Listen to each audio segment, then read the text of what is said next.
Also something I'm going to talk about, moments of power. A moment of power is a special window.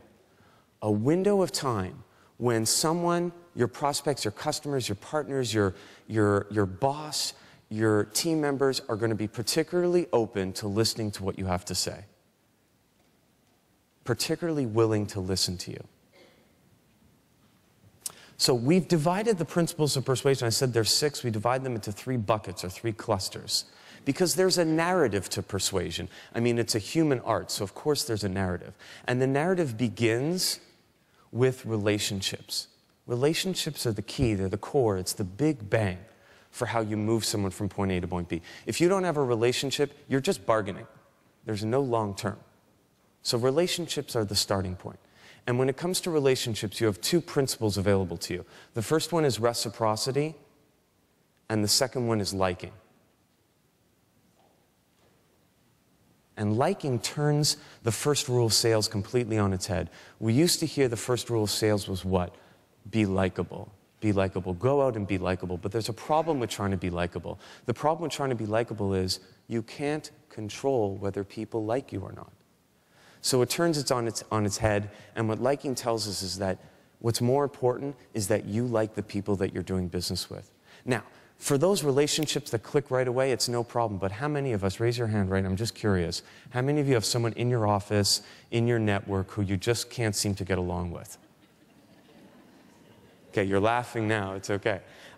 So how do you overcome that obstacle? So we're going to look at the 3 factors. I'll share with you the 3 factors that influence or impact liking more than any other, according to the science. The second bucket or cluster is uncertainty. So yes, I've got a great relationship with this gentleman, but I can't move him because he's uncertain.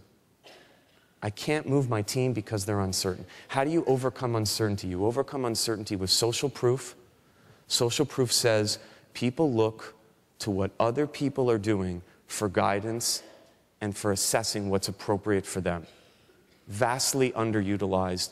And at a few presentations I was at last week, more and more people are looking towards their peers, similar others, for what to do, what's appropriate for them. And the other one is authority. Aren't we all trying to position ourselves as an expert? And that's what authority is about.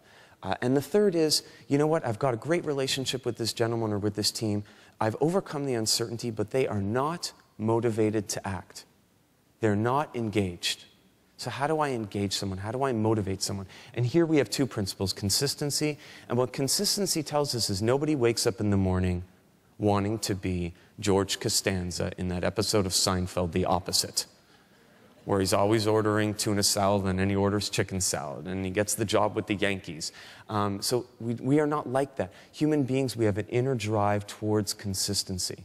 And then the last one is scarcity, which I'll go into detail in a few minutes. So let's get started into a few of these principles. Reciprocity, the obligation to repay. Looking back over 4,000 years, it is a rule in all cultures. All societies have trained their members to give back to those who have given to them. And think about it right now. If you have a relationship where you are giving to someone and they're not giving back, you invite them over for dinner and they don't invite you back. What do you call people who just take and don't give back? Selfish. You're being shy, but I know you want to say mooches, leeches, teenagers,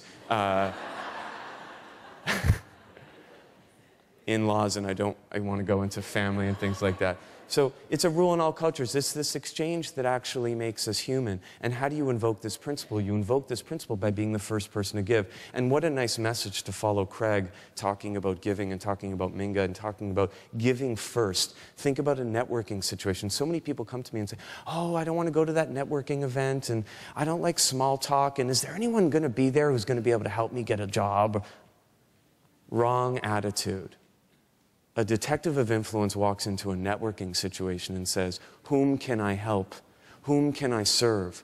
He seeks, or she seeks first to serve before asking for anything in return. That's what builds strong relationships. That's what builds long-term, trusted relationships.